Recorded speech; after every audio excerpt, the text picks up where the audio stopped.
Okay, picking up where we left off, we're on the last page of the chapter, page 583. We're talking about this final report. So in addition to this, the normal go, no-go decision, you're going to have some more things in here.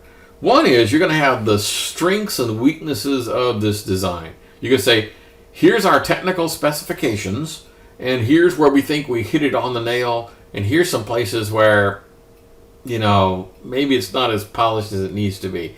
Go ahead and be up front, because you don't want the decision maker to say, well, you've got all the bases covered, let's go. They need to know that we got 99% of the bases covered, and we're probably going to have a trouble with these three factors that we'll figure it out, but we'll figure it out as we go.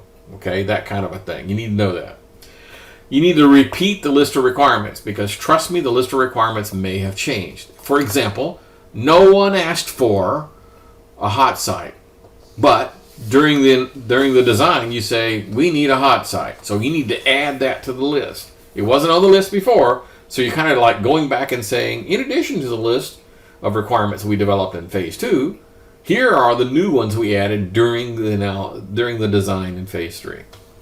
You need to list any organizational changes. Do I need to hire more people, different kinds of people? They need to know up front the financial impact of producing this thing, more than just the sunk cost of buying hardware and software. What's the recurring cost? Am I going to have to create a new organization? Am I going to have to hire new people? Am I going to have to, if the changes to the business practices are going to eliminate a position, that kind of stuff, they need to see all that. And then finally, that description of how it's going to solve a problem, that technical specifications. In some organizations, when you get to the end of this, you have produced a contract specification, a request for proposal that's ready to send out to the world and say, please bid on this. All right?